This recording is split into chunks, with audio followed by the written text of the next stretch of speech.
Okay, another try. Hello, hello. Ah, nice. I can hear. Hey, Ooh. what's up? Hey, how are you doing? Um, I'm doing great. How you doing? Okay, what are we chatting about?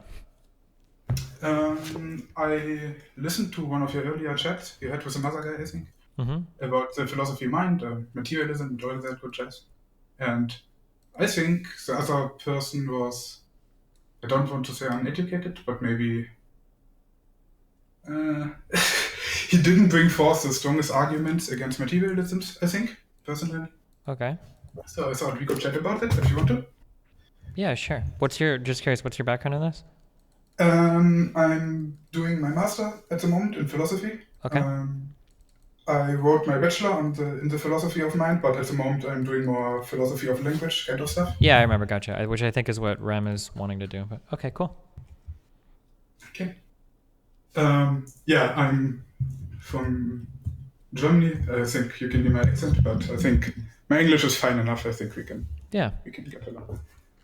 Um, so maybe we can start with you're a materialist, right? I think so. Yeah.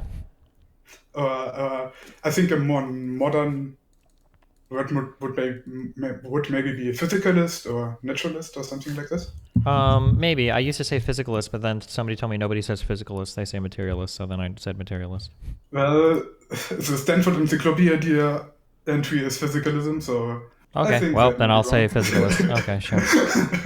It doesn't really matter all that much. It's just a matter of convenience, I think. Um, uh, Maybe we can go firstly about what that means, maybe, and then go through some arguments if you want to.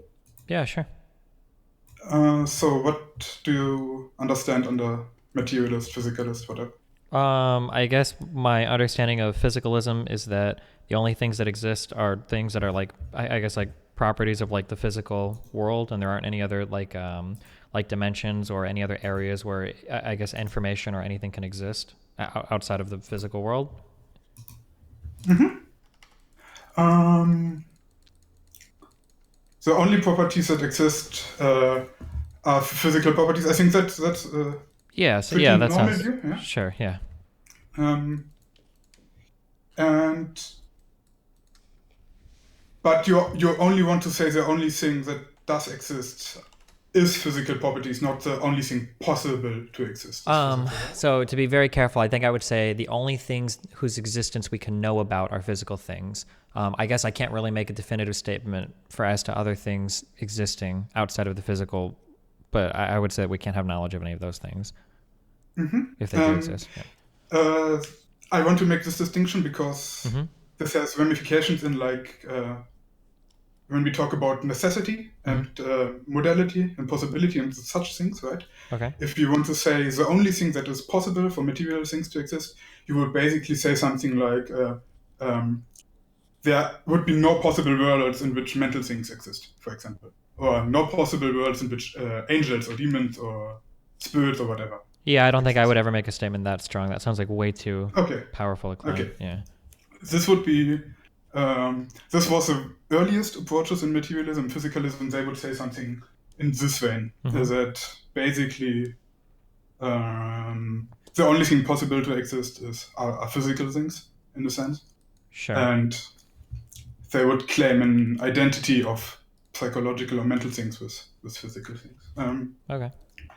Do you? So how do you want to explain presumably mental things or psychological things? They're just abstract things that arise from, or not abstract, emergent things that arise from other physical things. Basically, I see no reason why you would Mhm. need anything non-physical to describe like mind states. Okay, but they are emergent. Mm-hmm. Emergent meant in the sense that they cannot be reduced to. That's usually understood under emergent. Or do you think they Um, are reducible to physical things? So does emergent that necessary? I thought that emergent means that new properties arise once like other things are kind of combined, but you wouldn't necessarily say that they're like irreducible. Like if you reduce them, it would lose like its greater property, but maybe I misunderstand the term then. But I mean, like when I say emergent, I mean like a bunch of physical properties come together, and the whole is greater than any of the individual parts, but it's still reducible back to those yeah, individual like parts. the brain combined with its functions, maybe it's syntax or something like this. Sure. Yeah. So it's like under which the conditions under which neurons fire or something like Yeah, this. basically, yeah, that every mind state should be reducible back to some physical property, yeah. Okay, I think that that's also reasonable. Um, would you say that the nature of the reducibility, so the idea would be something like this. The idea you would probably put forward is something like there are things that appear to us to be mental, but actually, if we look close enough, they are like neurons and brain cells and something and stuff like this, right? Yeah, pretty much, yeah. And and what's the nature of the reducibility in this case? So is it I don't know if you know or if you're aware of this distinction between like logical materialism and like different forms of materialism. No, I don't know any distinctions. Okay, basically logical materialism is this what I um, put forward a little bit earlier. This is basically this idea that to say that I believe that Merkel is a German chancellor can be is the same as having a certain mental state, for example. So there is no difference in saying I'm in such and such a mental state to me believing that Angela Merkel is a chancellor of Germany. No difference between that and what else? A certain mental state, not mental state, neural state. A certain state of my brain with certain neurons uh, and certain connections. Yeah, that sounds agreeable, I think. Yeah. Mm, that's why I asked earlier, because identity, if you put identity in such a way, identity is a very strong connective in like logic and stuff, right? If we say identity in such a way. Mm-hmm. Because if we say, for example, 2 plus 2 is identical with 4, that would be like a primary example of identity. And such a case is, we wouldn't say in 2 plus 2 is identical with 4, that only in certain worlds this is true, right? That would be true in all worlds, in all possible worlds. However, the statement, me believing that Angela Merkel is the Chancellor of Germany, being identical to a certain mental state, needs not to be in all worlds be possible. I misspoke, I think. Wait, so what? So are you saying that there's like a distinction between a person's thought and the underlying physical properties of that person's thought, or what? Or what is the distinction being drawn? I guess. The distinction is a matter of linguistic, whether we want to say it is logical identical, that my mental state means nothing else but me believing that Angela Merkel is the Chancellor of Germany, or if we want to say in our world, under our natural laws, for example, such a mental state comes out at the end. Right? This is a different way of thinking about those things, because one has to be true in every world, right? Because identity is such a strong connector. It's a logical operator in the same sense that 2 plus 2 equals 4 has to be true in every world. It has to be true that if my mental state is identical with a certain belief, that this connection also has to be true in like every world, in every possible world. However, the sentence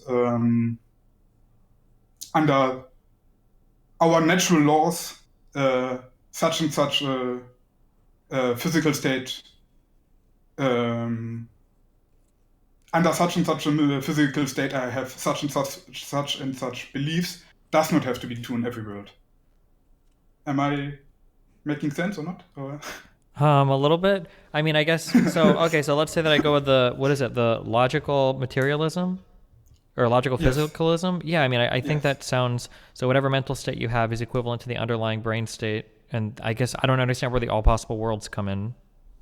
The all possible worlds is methodology, so to say, to make sense make sense about the operator of identity, so to say. To understand what identical means is to we use this to refer to all possible worlds. And because identity has to be true in all possible worlds, and because 2 plus 2 equals 4 has to be true in, for example, has to be true in all possible worlds. And for example, do you know of analytical sentences? For example, tautologies? I mean, I think I know what a tautology is, right? Where you basically like restate a definition of a word, kind of, or Yeah, like this. For example, 2 plus 2 equals 4, yeah, or something like a bachelor is an unmarried man, or something like this. yeah, And those things are supposed to be true in all possible worlds yeah. because they are necessary. Because They are because necessary. one logically follows the other, and if we assume that Yeah, logic right. functions in all possible worlds, then okay, You know, okay, I understand. exactly. Yes. Yeah, so then I think so then I would agree with that. And 2 plus 2 equals 4 in the same way that any mental state equals whatever underlying physical property would cause that mental state to emerge in all possible worlds. Okay. True. Yeah. Okay. That was kind of the earliest forms of materialism Fuck, that means it's that came probably the out. shittiest version, huh? Yeah, I'm Okay, go sorry. ahead. Not the shittiest one, but it's the strongest one, right? It's not necessarily the shittiest one, but it's the strongest one. You have to defend the most if you want to have this kind of materialism. You have to defend the highest hill, so to say. What's the strongest attack against it? Um, Usually, the strongest attack is that, for example, we use the other example of identity 2 plus 2 equals 4, right? We don't need to know what's on each side of the identity sign. There's nothing new gained from this, right? Mm-hmm. It's just a different way of stating it. Mm-hmm. So if I have 2 plus 2, I really didn't need to write down equals 4 because it's the same. I don't write something new. 4 is the same as 2 plus 2. Right? Okay. There's nothing new to gain before from this. However, in like my mental state, if I have the belief that Angela Merkel is the Chancellor of Germany, for example, there's lots to be gained if we do like neurological research and stuff, and we actually find out what mental states not what mental state, what physical state coincides with this belief, right? There's lots to be I don't think gained. so I think my issue here would be for 2 plus 2 equals 4, we would say that there's nothing to be gained by knowing the other side of that identity because it's identity. But for the mental state thing, the only reason why we don't know both sides is because we don't have a way to perfectly gather information from the brain, no? Like, let's say, for instance, there was one neuron that fired every time you thought of the color red. If a person said, I'm thinking of the color red, and then we had a machine to scan their brain and we saw that single neuron fire, then couldn't we argue there, well, look, because of identity, we actually don't gain any information by knowing one or the other sides of these equations. If they know the color red, we know that neuron is firing, and if we know that neuron is firing, we know they're thinking of red, no? Um, Kind of. However, we need to do research to find out, right? It's not just a matter of linguistics, whether that means the same. It's a matter of neurological research. Yeah, for sure. Yeah, we don't have the necessary information right now. I totally agree. Okay, the problem is when we want to state identity in a sense, we wouldn't need research, right? Because it means the same. Why would I need to find out what 2 plus 2 means? That would be kind of a weird way to go. Wait, you're saying we wouldn't need research if this was Right? No, I don't think I Why agree with would I that. need? It's the same. It's the same. Why would we need research? Well, And we to do need understand research. why, right? Pardon? Say again. Well, we do the research so that we can understand why. We don't want to just take it for granted, right? We want to make sure that it's true. So, like, for instance, like 1 plus 1 equals 2. Like, you could I feel like there are like 6-page math proofs on actually proving that this is true. But you would never stop and say, well, we already know it's true because of identity, because that's like because we're making sure it's true because of identity, right? Isn't that like a post hoc rationalization where you're saying like, oh, well, we don't need to research these mental states because we already know that they're true. Well, but I mean, we still do it anyway so that we can understand the underlying, I guess, way that they function. No. The difference with 2 plus 2 equals 4 is we don't do research to find out whether it's true. We presuppose certain axioms that result in it being true, right? That's a different What about for like a way of more thinking about it. what about like a more complicated like a really advanced like integral or derivative or something or some crazy thing? I mean, that's still a solution that would math proofs or research or something to solve. No. It would require calculation, certainly, but not really research or proofs in a certain sense. Of course, when we get to complex formulations and such, there might actually be something going on. However, if we just have very simple, not simple, very like such formulations where identity is stated at least, uh, I don't think research would be appropriate term. Okay. We do axiomatic systems, so we don't have to do research. We can just put it into a calculator. Yeah, I Right? understand. So let me restate your argument because I'm totally not agreeing with what you're saying. So let me restate it and tell me if I'm saying this accurately. You're saying so. My argument is that for any given mental state, it corresponds in a one-to-one fashion with an underlying physical state. So, for instance, the thought Angela Merkel is the chancellor of Germany, 100% one-to-one corresponds with some underlying neurological state via identity. That's what I'm saying. And then your response to that is saying, okay, well, if that's truly the law of identity, why do you need to research one side of the equation? If for any other given identity, we already know both sides given a single side. So why would you have to research the other side if it truly is identity? Is that kind of what your argument is? Kind of. Yeah, I wouldn't say it's correlation, it's identity. But you also said it just a little bit later. Okay. And I wouldn't say that on an equation there are two sides. I also don't think that's a correct formulation. It's the same, right? We are just stating the same thing differently. Okay, It's sure. not that there are two sides that are identical. Gotcha. Yeah, I guess I just don't agree with the argument because I mean, like, I could still say like, oh, well, this corresponds. Like, I don't think that just because somebody says I have one side of the equation and I believe that I believe that what word would I use if not correlates? It identifies with or. It's identical with? Yeah. Okay. So just because I have a thought process or whatever that identifies as something else that I believe is physical, just because I don't know exactly what that other thing is, I don't think means it's not identity or I would consider something supernatural or whatever. I feel like that doesn't logically No, follow. I completely agree. I don't think anything supernatural is going on. I simply think conceptually materialism is not enough to capture our whole experience. I think we need genuine, irreducible mental states. In a Couldn't very you make brutal couldn't way. you make the same argument for literally any scientific phenomenon that wasn't once understood but now is understood? Or Yeah, that's an interesting case, right? We need to find more out about it. However, the argument is not that we haven't found out enough about it, but that we can't find out more about it in a certain sense. We can find out certain correlations and stuff, obviously. We see this with mental illness, for example, and when some brains get actually damaged in a very physical way, that we obviously need that there is obviously some kind of correlation. Um, However, I think the way to approach it might be something like consciousness genuinely merging out of physical stuff, irreducible towards the physical stuff, or not irreducible. They are obviously in codependence. yeah, I mean, think the like that mental just and the seems so physical is hard in given codependence. so much physical stuff can be altered that has such a great impact on the mental stuff, I guess. I don't know. However, very much mental stuff can be altered to have an impact on the physical stuff. No. So if I want to get an ice, that's a mental state. I can go out and get an ice. Get an Ice ice? cream. Ice cream. Sorry. Oh, Ice cream. If I want an ice cream, I can go out and get an ice cream. but you still have to do it And through physical ways, no? You can't will that into yeah, existence. of course, I do it through physical ways. However, the cause of that action is my mental state, right? So obviously, mental states also have influence on physical stuff because I cause my body to move. Yeah, Mental states cause I my hate to body to move. borrow from neuroscience here because I fucking hate everything I've ever heard about it. But like, hasn't it been demonstrated, for instance, that like decisions that we made are actually made before we're even conscious of making those decisions? Like, couldn't you arise that there are underlying physical states that are just giving way to mental states that are making decisions that appear to be mental states but are actually just physically made?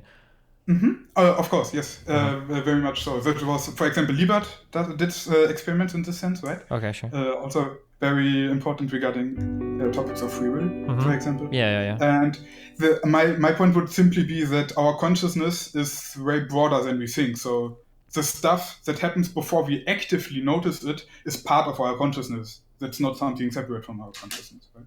I mean, at It's what point are we we are simply starting not to? aware of it. Yeah, but at what point are we starting to semantically relabel physical things as conscious things, or do you think that this is different? Relabel. What do you mean with relabel? So, like, let's say that I show. So, okay. So the initial argument is the mental is actually impacting the physical, and the argument here is that we can physically go after something.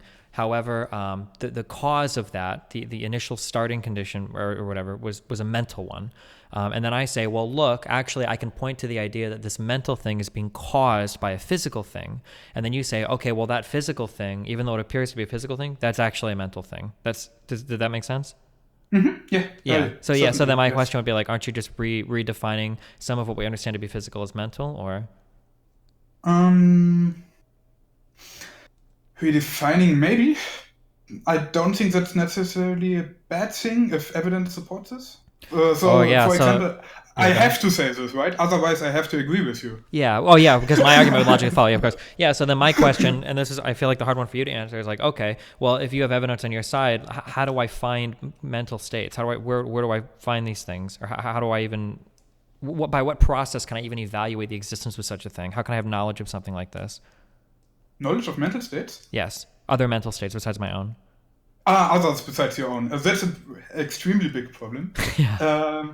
Um, I think I personally, what I'm putting forward in this chat, more or less, it was if you I hold like maybe 2 years earlier. At the moment, I'm also kind of iffy about it. Think that's maybe a little bit too naive. Mm-hmm. And that's a big problem. You would just have to accept that there's a very big the problem of the external world is it's also called, right? Yeah. That if you're a private mind, how do we get outside of our private mind?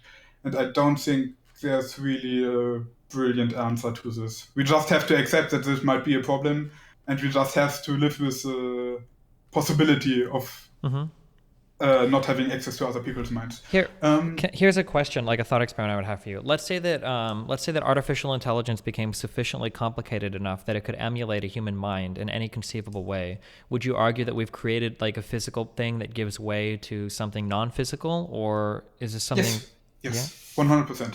I think if we are able to create not physical, like computer brains, for example, that have a complex enough structure and that are functionally close enough to human brains, I would certainly say that there's consciousness emerging.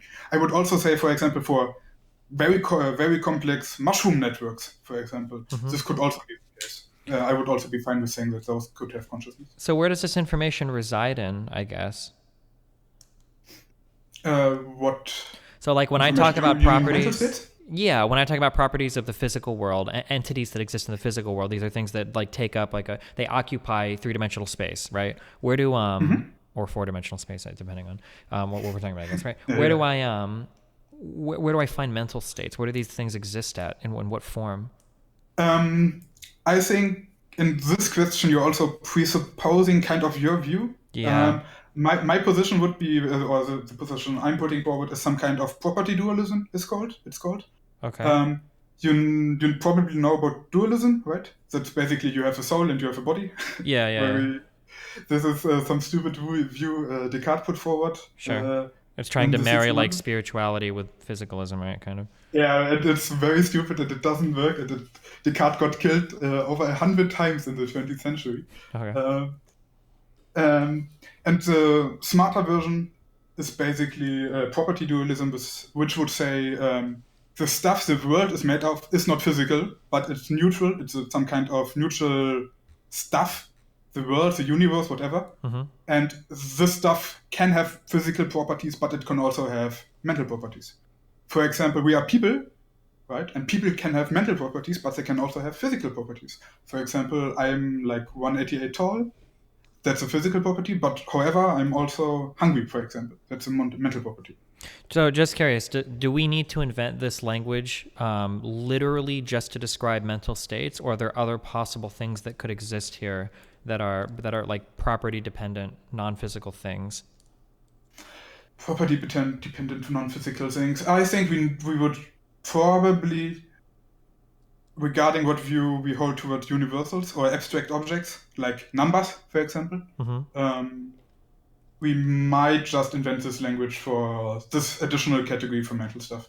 I think maybe, yes. So Um, are you saying that any property dependent thing will it be like 100% reflected by any physical thing, or 100% like emergent from any physical thing?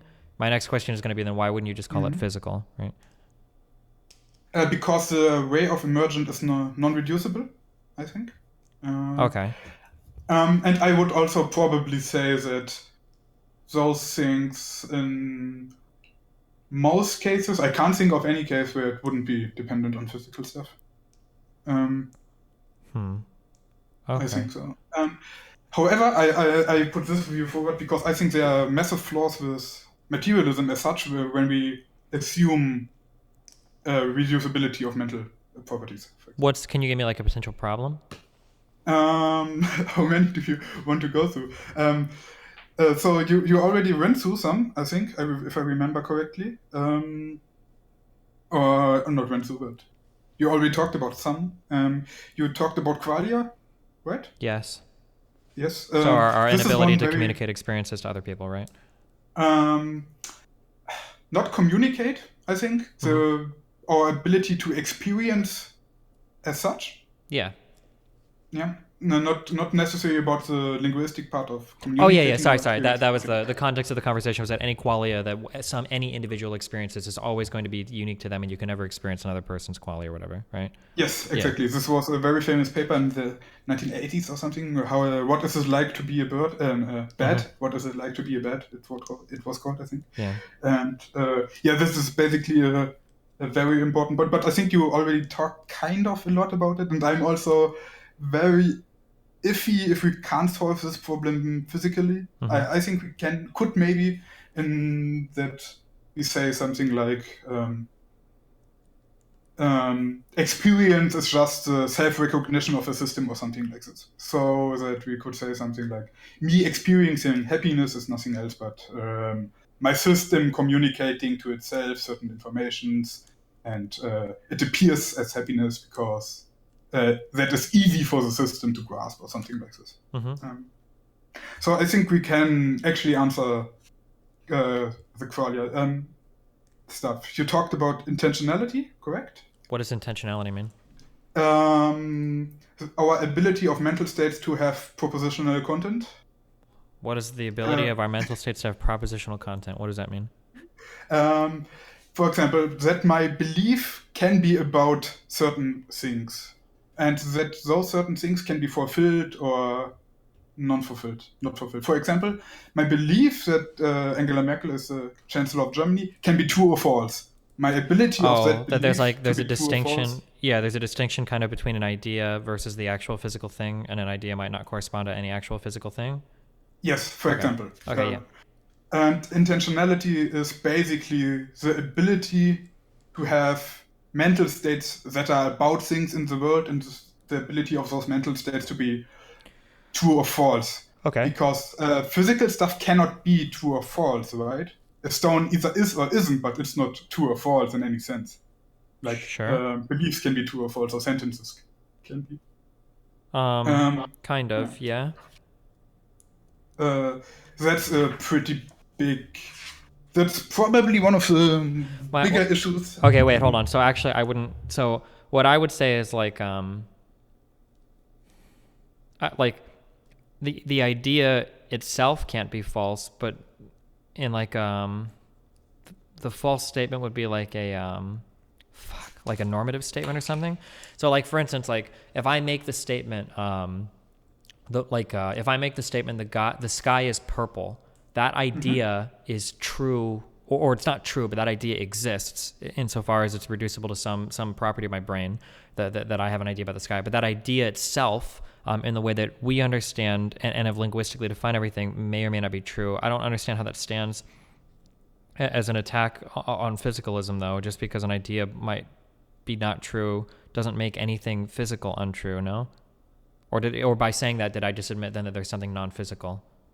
Mm, I'm sorry, that was confusing. Did that make sense?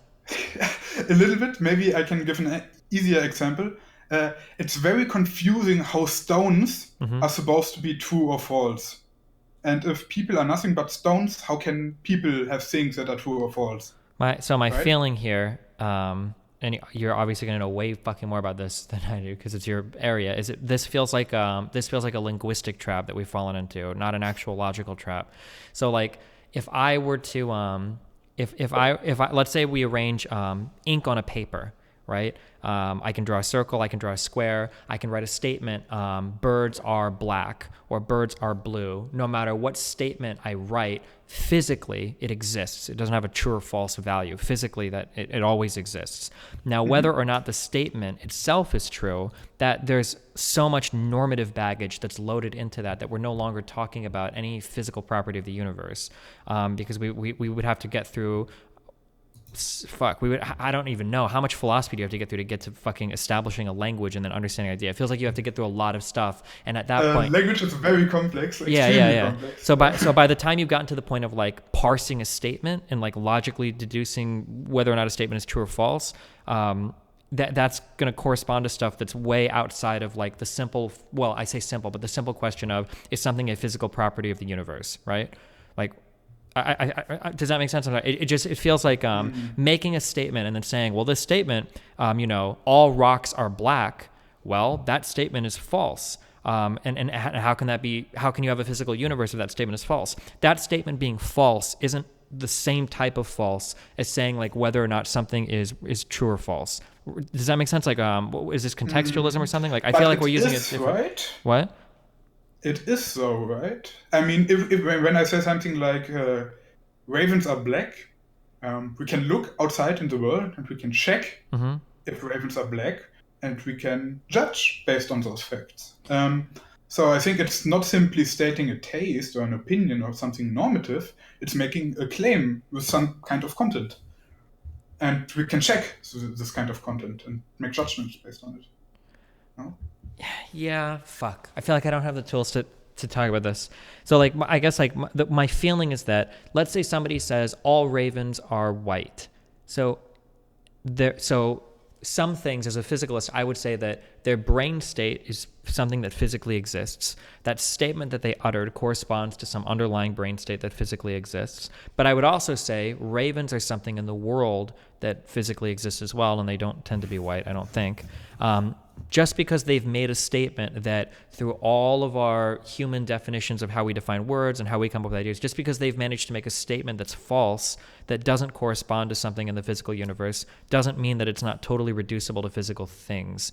Just because it represents some idea or whatever to a person that isn't true, I don't think that is a rebuke against physicalism, I think.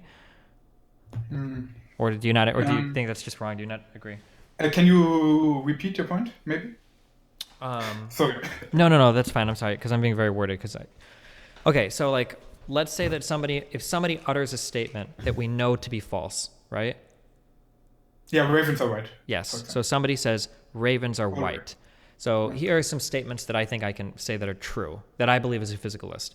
That statement was made by a human, okay? That idea exists in their head that is reducible to physical properties in their brain, neurons or whatever, that they have this thought.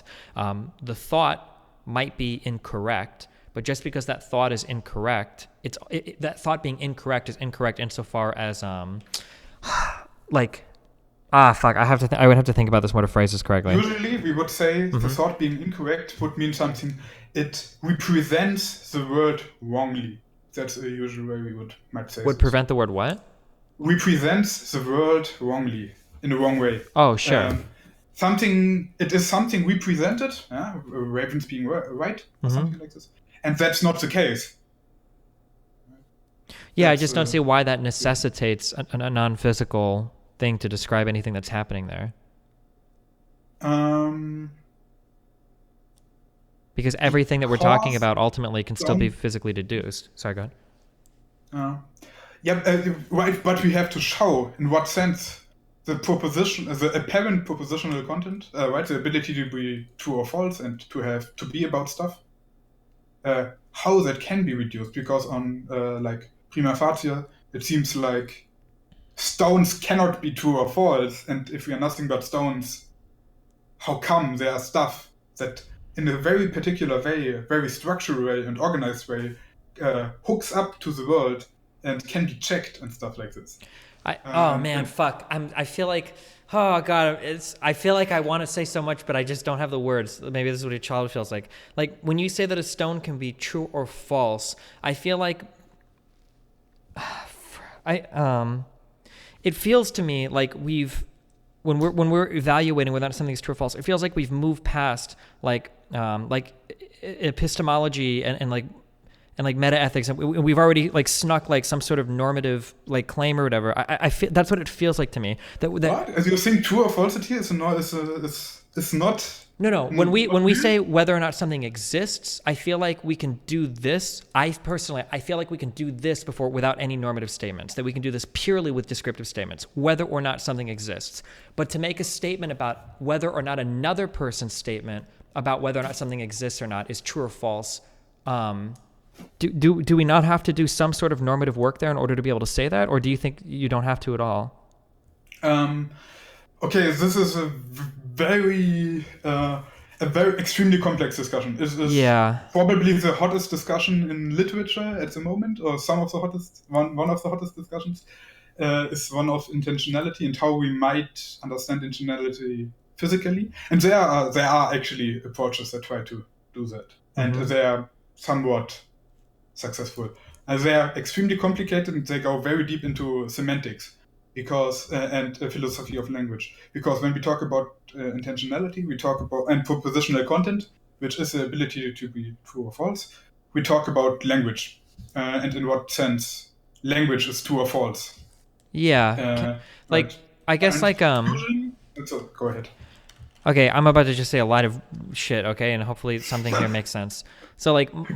my problem is that when we interpret whether or not a rock thinks that something is true or false, what that oh man, it feels like that true or falseness is going to go back to some sort of like normative claim that we've made at some point, like in respect to something else. So like a rock, we interpret rocks as just doing things that they do, and we don't think of a rock as doing anything that, or making judgments about things that are true or false. Like a rock just rolls around and it does whatever, even if it does something that might be contrary to its own existence. Maybe a rock rolls off a mountain and falls into a fucking pit of lava or whatever, right?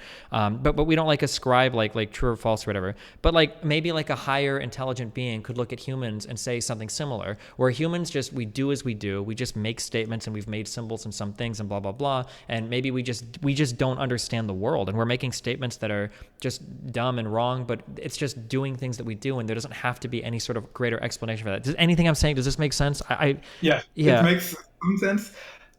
It makes sense, I think. Okay, yeah, I'm sorry, I My don't point have the is that necessary this vocabulary to is talk about this. Sorry, go ahead. no, it's fine. It's fine. Okay.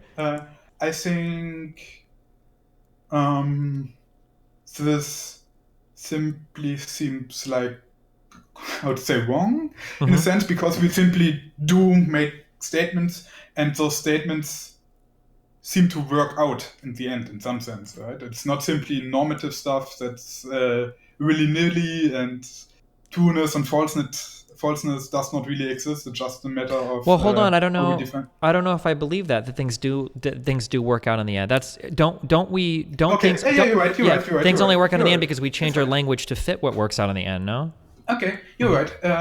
right. When so my problem is that I actually might kind of agree with the view you are pushing, Uh huh. which is basically I don't know if you recognize it. Is basically the attempt to reduce semantics to a pragmatic level, Hmm. which I think is true.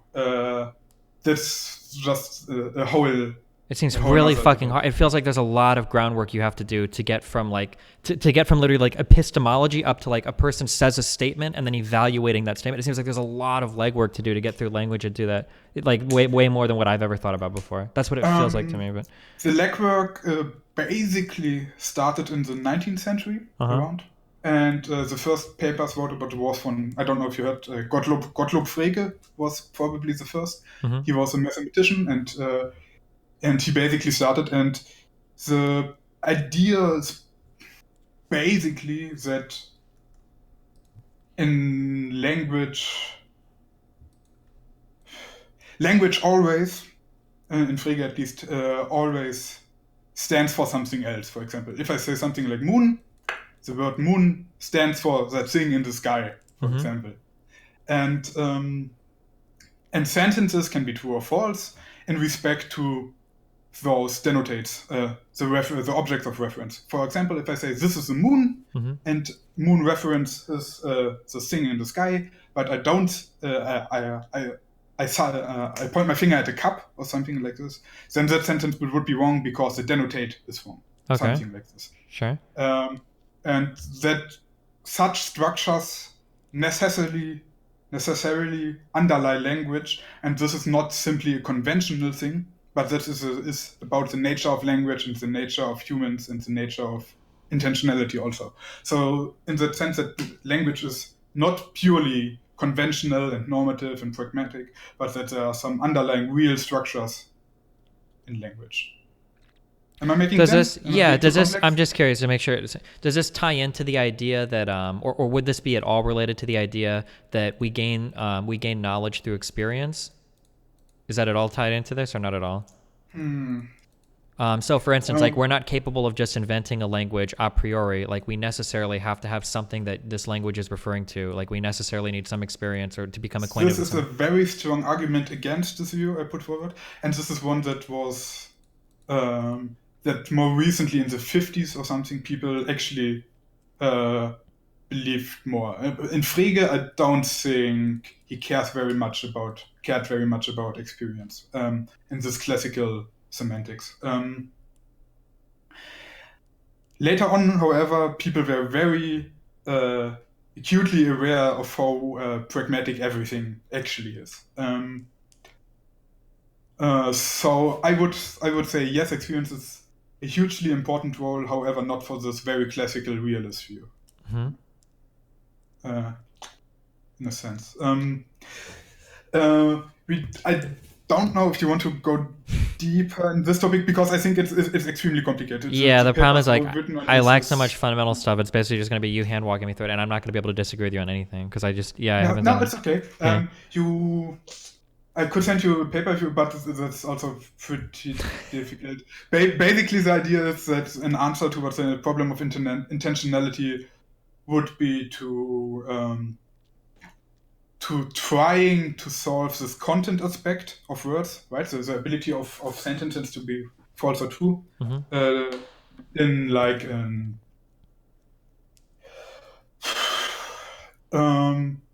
a purely referential way. So that we don't need something special like meaning or something. Like because what? Like meaning. We don't need meaning of words. We simply need to know what the words stand for. We don't, and that's what they stand for is supposed to be explained purely physical.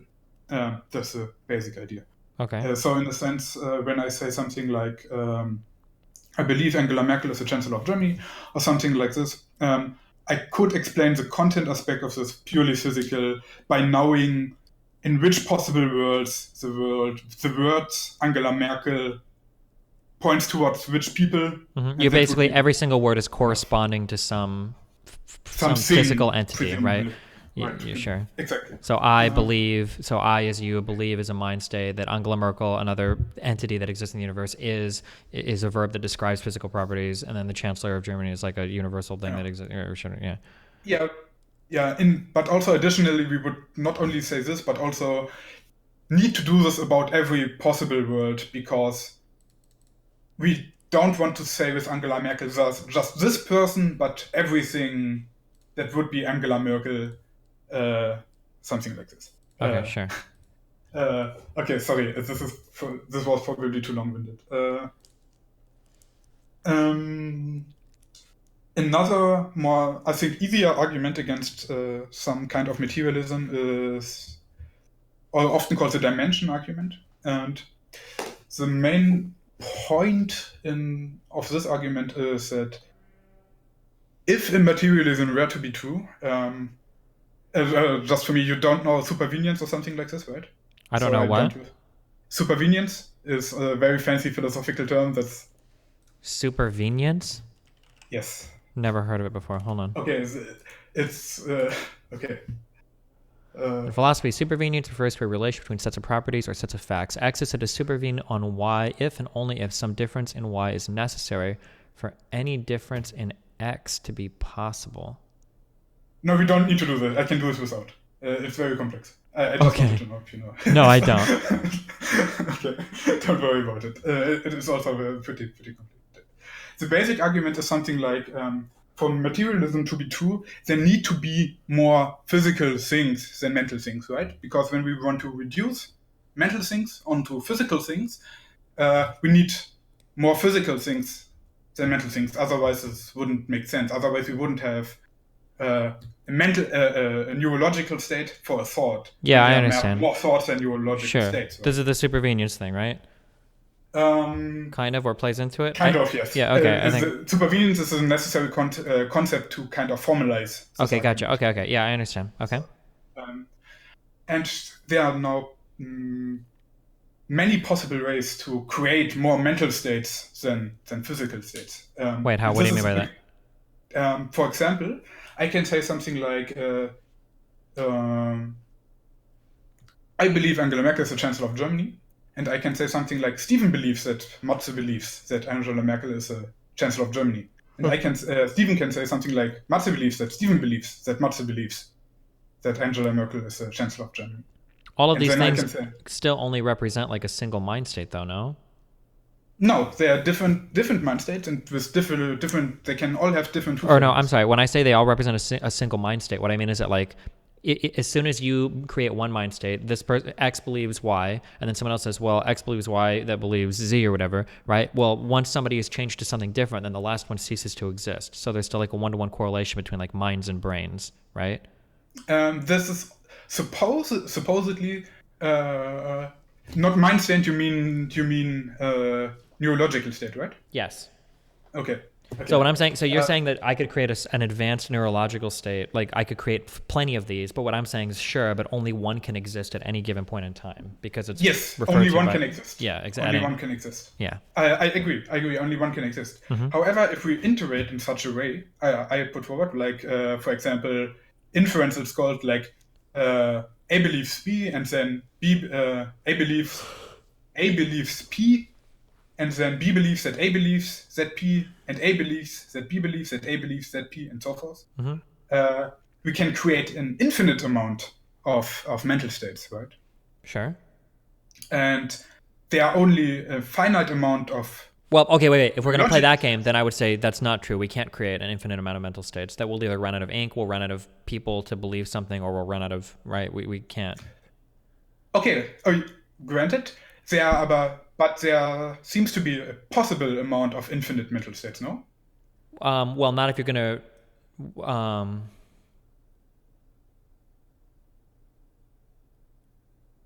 hold on.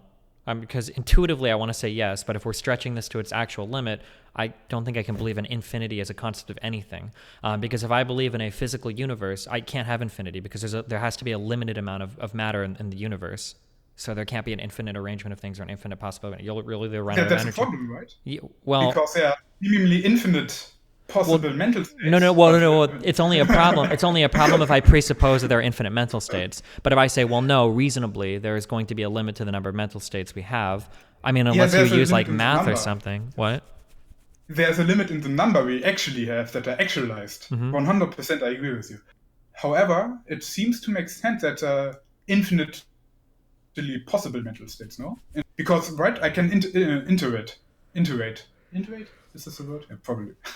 I can go infinitely with this schema I showed up, right? With Yeah, this you're correct. No, inference you're schema. right. You have to be. Yeah, because you could simply say that your mental state is somebody believes the number 1 and then 2 and then 3, and then you could do that infinitely, right, or something. Sure. With numbers is probably a little bit more complex because we can actually give numbers purely syntactically, so that we don't need to assume. Wait. We'll finish that because whatever argument you were about to make there sounds like I could use that against you. Were you going to say that, like, for numbers, like, we can say that numbers are invented things or whatever, and they don't necessarily correspond to anything in the physical world, so we can have infinite Now the amount argument would be something like we don't invent numbers in the same way we would invent those sentences, because numbers. this is also very like prerequisite Mm-hmm. heavy. So in like the piano arithmetic, Mm-hmm. this is basically the arithmetic of natural numbers. We only need one number. We only need zero. We don't need any other numbers. Everything else can be derived from zero. Um, so we only need one thing, basically. However, with mental states, we can actually say get to. We need more than one thing. We need more. Oh, okay. Sorry, this is very. I don't Uh, know if that's true, but I'll grant it. Go ahead. thank you. I'm Um, trying to think because, like, for instance, like for computers, right? We only need one. We only need a one thing. We only need a binary state, right? Like a one or a no, and then through transistors mhm, or whatever, we can, like we do logic gates and all that shit. We can get up. We mhm. can, yeah. I would also argue that computers are not able to present an infinite amount of numbers. Um, and the argument is if they are or maybe you can revise your opinion if you want to, right? If you want to go later, Mm-hmm. oh, that leads to a stupid conclusion. I want to revise something. You can obviously at Yeah, any for point sure. in Yeah, time. of course. Yeah. If we assume that there are an infinite amount of possible mental states, then it seems pretty weird if there's only a finite amount of possible physical states, Yeah, it right? seems Because weird. Yeah, sure. Yeah, I agree. the brain is only a finite amount of particles, probably, right? And finite amount of particles have finite amount of combinations and computations. So there are less physical states and mental states, possible physical states and possible Maybe mental let me states. think. Let me think about that for a second. Okay. Mhm. Yeah, I'm sorry, I don't want to go too fast or something. So Mm-hmm. if, It seems well. It like it's intuitive for me to believe you that there are an infinite amount of mental states possible mental states are possible. mental Yeah, states, yeah. I'm sure. sorry, an infinite amount of possible mental states, but I'm not sure if that's actually true. The consequence would be of a physicalist. Mm-hmm. No, they aren't. There are only a finite amount of Yeah, but that possible mental number states. is seemingly infinite. So like an example, like something that I would say is like in any given game, like League of Legends, right? Hmm. It would seem that there are an infinite combination of ways that games could play out, like based on how you move in any particular pixel or any particular square or like the Yeah, sure, direction. but they are actually finite. They Yeah, seem very exactly. much, but Yeah. yeah, okay. Even though, like, mentally, I would say, well, yeah, infinitely. Like, and this number is probably something that is greater. The number of this is probably greater than the number of atoms in the universe. It's probably bigger than 2 to the 62 power, whatever. How much? Like that's Yeah. probably how many combinations because of how many permutations. It probably far exceeds that, and that's close to infinite. But it's not actually infinite, and we both know that because we know that the system works under some kind of constraint. And for the human mind, but now the problem is I don't know if I'm just presupposing my conclusion because I'm going to tell you, well, the human Yeah, mind right. works under the same physical constraint, but that's because I'm a physicalist, right? So, Yes. For example, one person in chat said something like, why is there a finite amount, infinite amount of possible mental states? And the idea would be that I can show an inference schemata. For example, that A believes P, and B believes that A believes that P, and A believes that B believes that A believes that P, and B believes that A believes that B believes that A believes that P, mm-hmm. and so forth. And I can show you the schema, and in the same way that we construct numbers, I can show you, or a similar way we construct numbers, I can show you, hey, this can lead to infinity. There's no reason why at any point in time we couldn't go one further. And that means infinity. Well, is that true though? Because at some point, a human mind can only hold so much of a thought. No, at some point you have to start writing it down, and would the rules change at that point, or? Mm, right, this is complicated because I only want to talk about the possible states and not the actual. So I would agree if we were to actualize those states, Uh huh. the human mind couldn't do it. There's not enough time in the Yeah. universe So the to problem is make it like I infinite. have to fight you on this for the same reason that you talked to me earlier. Because if I grant you this, then Hmm. physicalism can't logically follow, right? Unless I were to Yeah, give you a reason why more of mental course states. Yeah. you can always say, yeah, I don't believe that there are only finite amount of possible mental states. Uh huh. However, this seems weird, right? If I can show you the schemata, It no? seems weird. I feel like I can't. I feel like I just don't have the legwork to do this conversation. I feel like I just don't know enough. I really do. I feel like there's a lot here that I want to talk about, but I feel like I'm just not. I can't. You know. Um, I agree. Basically, I think lots of physicalists would simply accept that this is the case. I think That there's I an think infinite, there's a potentially infinite amount of, or an infinite potential of no, mental states. no, that there's a finite amount of possible mental states. Oh, I think that's what I lots want to of feel, right? Yeah, but I feel like I can't mount an accurate attack against what you're saying. But what you're saying doesn't feel right to me. But I don't know enough to, yeah. that's why I think conceptually physicalism is problematic, not in its content, right? I don't believe in souls. However, maybe saying stuff like there's only physical stuff leads to problems. And something I wanted to say. Yeah, right. I think lots of physicalists would probably simply accept that there's a finite amount of possible mental states, and they would be happy with it, or not happy. But Sure. this is problematic in a sense for math and mathematics and stuff, where seemingly infinite stuff exists, and we do very important things with this infinite stuff, right? And if it works in math, why can't it work in this case? And Oh wait, are you just? I'm just curious, just to see how this relates real quick. Also, real quick, I'm sorry, fuck, because I haven't been talking. Trainwreck's gifted me like 20 subs earlier. Thank you very much. And then Invader, I don't know if it's V or Vi. I actually don't even remember how to pronounce her name. Or I don't know if she ever said her last name, but it's V or Vi. But the Invader person hosted me as well. Thank you, I very much appreciate it. Okay, do you believe that? Are you a mathematical realist or mathematical anti-realist? Well, the big question, right? Well, yeah, because if we're gonna start appealing to math here, if we view it in totally different ways, then I don't know. Because so like for me, I don't believe that. Okay, for this argument, yeah. I will be a realist. Okay, shit. Okay, because I would be. I think I would consider myself a mathematical anti-realist. Okay, that's interesting. What position exactly? Fuck, I don't know what the differentiation is. I don't know any of the finer positions. Basically, the most people are realists, probably. Okay. Math is an accurate description of the reality of the universe, of the possibility of all possible worlds, or something like this. I agree with that it is an accurate description, yeah. Okay, so then you'll probably be also a realist. Okay, maybe.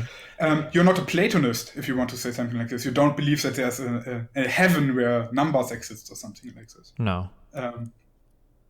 But realists would probably say things like math is simply an accurate description of the reality of the universe or something like this. Anti-realists would probably be constructionists or intuitionists, and they would say something like, in a world without humans, math wouldn't exist. Yes, I agree with that. Is that a constructionist? Intuitionists or constructionists would both say this, I think. Okay. And they wouldn't agree that in a world without humans, 2 planets is the same. 2 plus 2 planets would equal 4 planets. They would say this would make no sense in a world without humans. Oh wait, no, hold on, fuck, that sounds stupid to me. That sounds real dumb.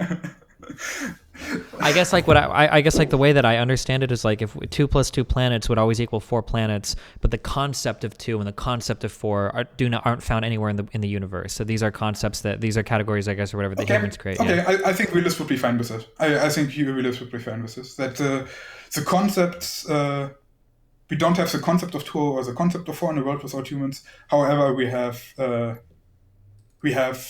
rules of logic or something like this. That exists anyway. Sure.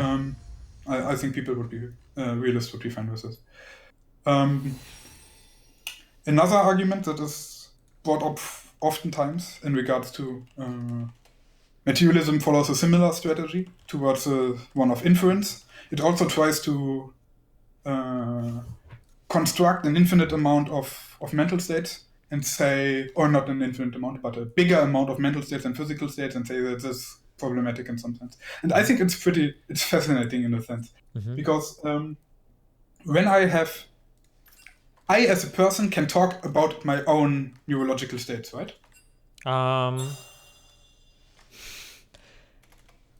I don't know the answer to that.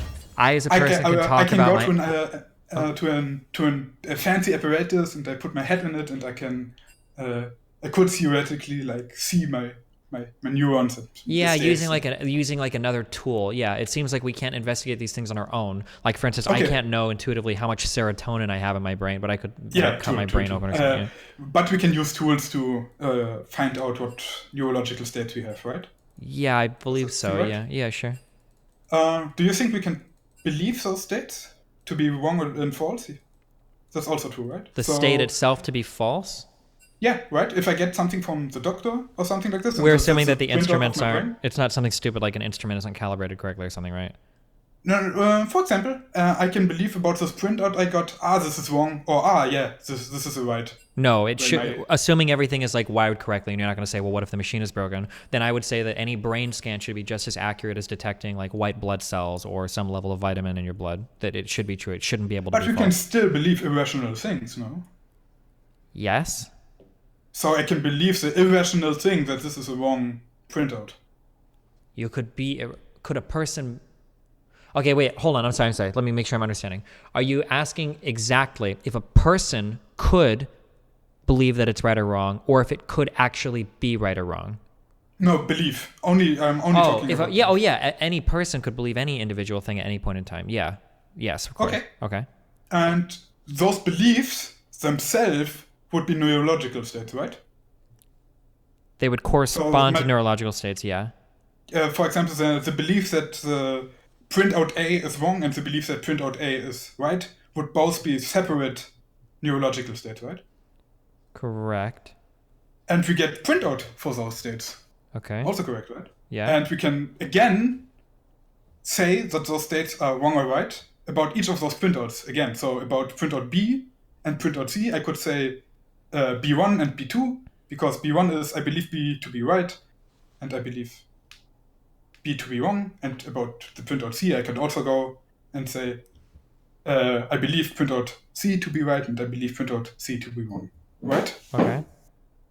And the problem that now arises that we can also do this till infinity, and we would get more mental states than physical states because this is a product. We have the product of all I feel like physical we're. states as mental states. Yeah, it feels like we've restated what we basically said earlier, though, right? It's a very similar argument. Yeah, We yeah, just yeah. get there a different way, right? I just don't know enough about language. I don't think, because this is what it feels like I'm hung up on, is it's got to be a language thing.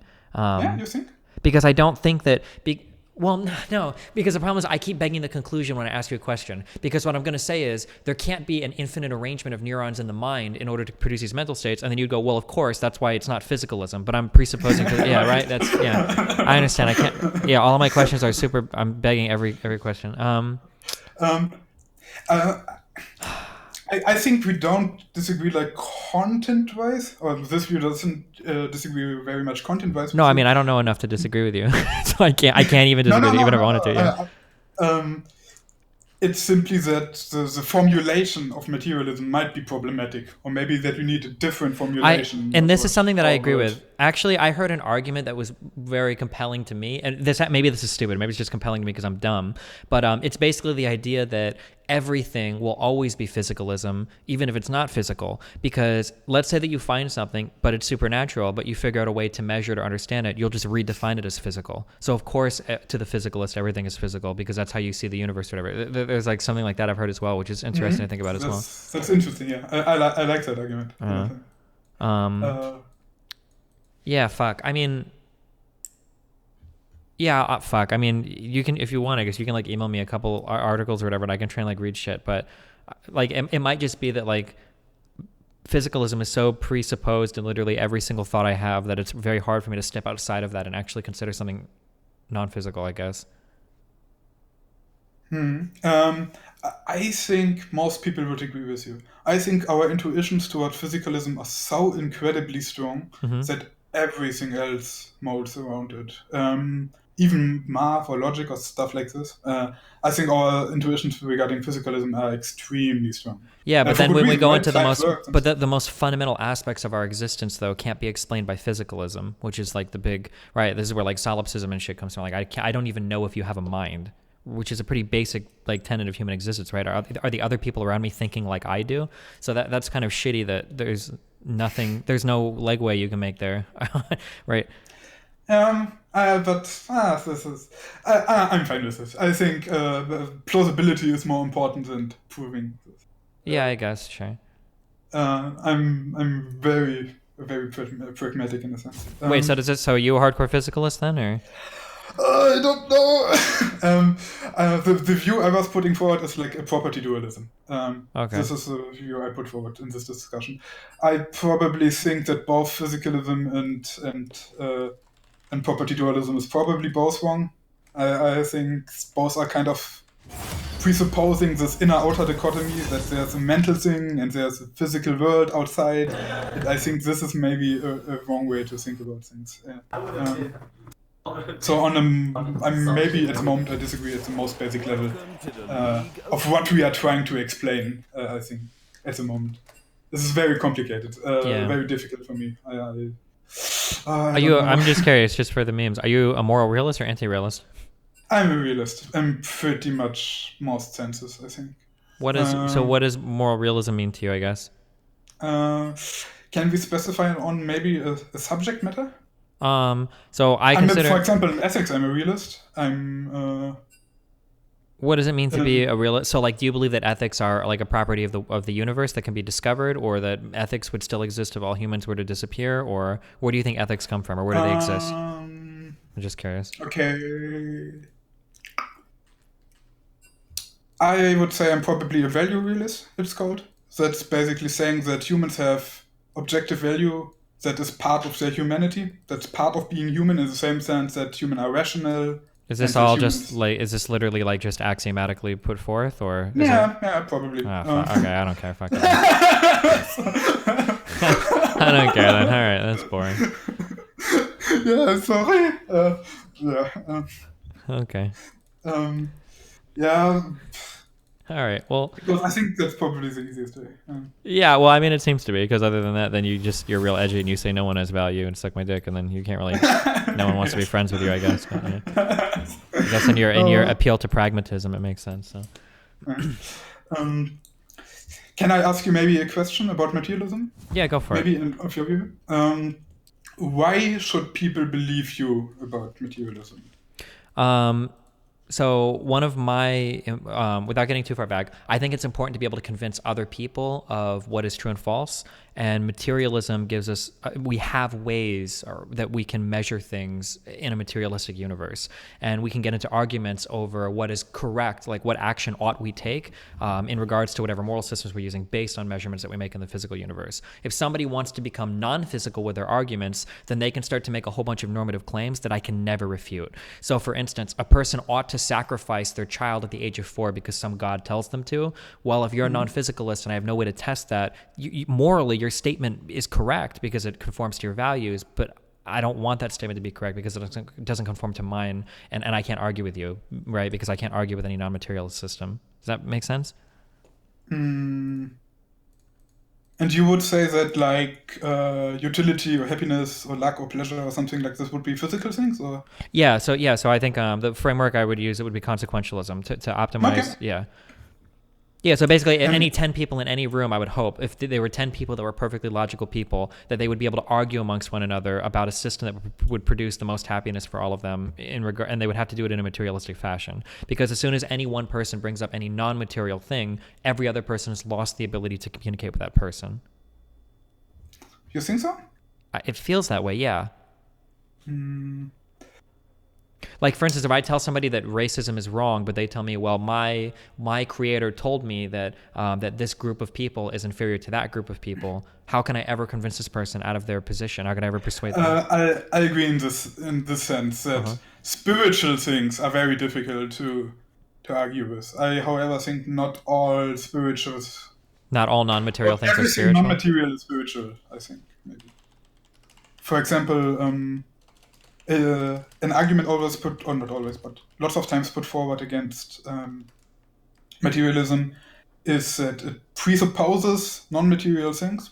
Because for you to convince me, you need reasons, and reasons seem to be non-material, right? Well, this is where we get into this is this is cancer. This is epistemology cancer. This is where we have to get into areas where I have to say, well, like things like logic and reason are kind of just granted to us a priori, and now I'm using the axiom excuse, kind of, right? I would just say that, well, things like reason are a priori, and then I can't say I don't think it's an excuse. I think that this is simply like conceptual trade-offs you make. Yeah, we have to, right? Yeah. Yeah, at some point we have to presuppose some things. Right? So, You know what I'm really curious about and obviously we can never do this, but in the perfect philosophy, like no moral world, is if you were to raise humans with no senses, with like no eyes, no ears, no ability to gain information from the outside world, I wonder what a priori experiences they would have. Like, would a person that can't see or hear or experience the outside world still understand like the law of non-contradiction or the law of identity? Do you think? That's a really loaded question. I don't know. I'm super curious on that. I think I would have answered very different 2 years ago, but at the moment I probably think that those things wouldn't be humans. I don't think those would be humans. They wouldn't be humans without experience? No. Yes, exactly. I believe in a very. That's a good argument for abortion. I'm sorry. Go ahead. I am also for abortion, but I believe that humans without experience and without a world to live in are not humans. Yes, I would believe so in that. Sure. I, But do you believe, but regardless of whether or not they're humans, that's not the interesting question. The interesting question is, would they still have access to the same a priori truth, it seems, that humans normally have access to? This is, I don't know if you want me to go on a tangent, but this was probably one of the most important issues in German idealism. Kant would say yes, they definitely would have still a priori experiences, and not experiences, a priori intuitions, Yeah. would say. And, oh no, I said the Kant word, okay. It's okay. You're a moral realist after all. Go ahead. Okay. And Hegel would say no, those are abstract universals, and abstract universals always lead to problems. We need concrete universals. That is, universals that we only get through a dialectical process of experience, for example. So the idea that we could do math without having things to do math with would lead to problems, for example. Okay. Does this tie into like empiricism versus rationalism? Is this related to that, or not at all? In a sense, I think this is also this topic is also brought up in that realm. However, I don't think with Hegel and Kant.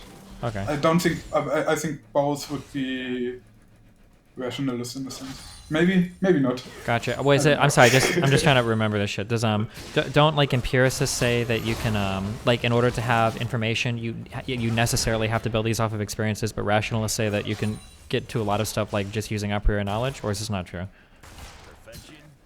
I'm very hesitant using those big words. Okay. Yeah, probably because they're super loaded and I don't even understand all that. I gotcha. Okay. All right. Because what you said, they are pretty loaded, and not in a bad sense. You need to categorize, obviously. But but you might be saying yes, and I might have a totally different understanding of these words. And those terms are usually like backward-looking reconstructions to make things easier for us, right? They are not founded in the thinkers themselves, probably. Okay. Okay. Gotcha. Maybe another argument, not argument, but no, you answered my question, right? Why should I believe you? Yeah. And you said that you simply would assume that what exists?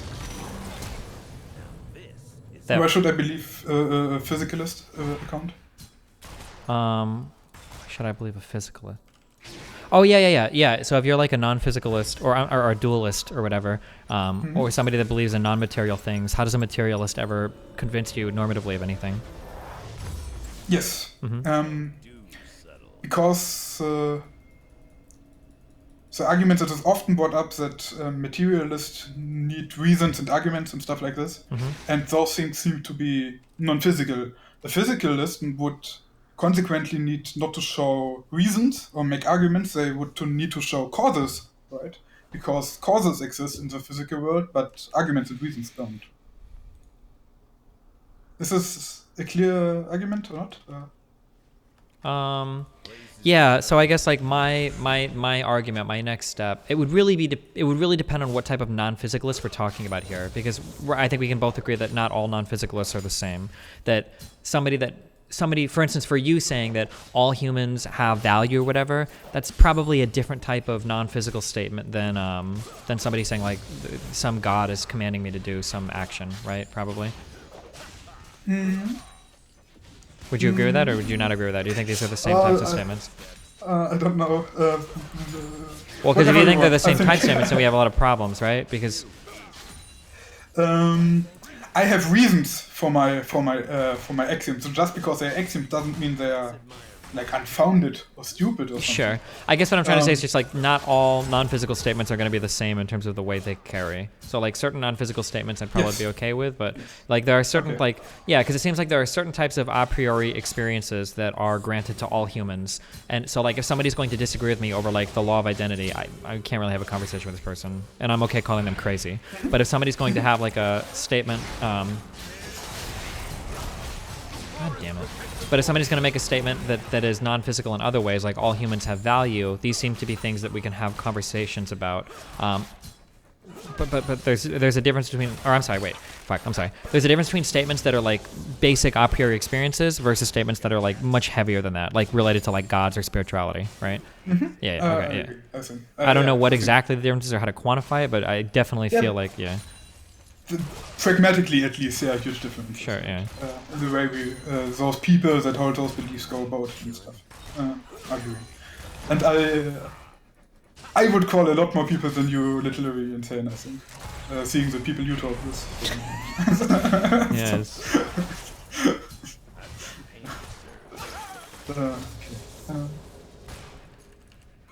Yeah, I think that's basically the main arguments I wanted to put forward were about the dimension argument, that about when we have more mental stuff than physical stuff that leads to funky things or weird things. Right? I think that's a super interesting one, especially the one with the printouts. Yeah. Because I think it seems very plausible that we should be able to talk about our own neurological states. And when this, however, leads to more mental states and neurological states, then maybe something is going on. Maybe, yeah. Or it's something really complicated to do with theory of language that I don't know how to talk about, so. Maybe. I'm sorry, I don't want to like ambush you or something. Right? Oh, yeah, no, yeah, you're fine. Yeah, it doesn't feel that way at all, don't worry. Okay. That argument was not proven, but the more general structure that potent, is potent the right word? Like when the potence of 4 is 16, is this right? Okay. Oh, the factor, right? Factor is the English word for this. Oh, okay, I gotcha. Yeah? Is this the case? Yeah, I will consider this and I will talk about it in the future and try to read a little bit more if I'm not too lazy, but that's fine. yeah. Okay. All right, well, hey, I appreciate the conversation, buddy. Thanks a lot. Yeah, I also. All right, Okay, have a good one. thank you very much. Yep, see you later. Bye-bye. An ally has been slain. Okay, that was okay. That wasn't bad. I thought it was going to be real bad.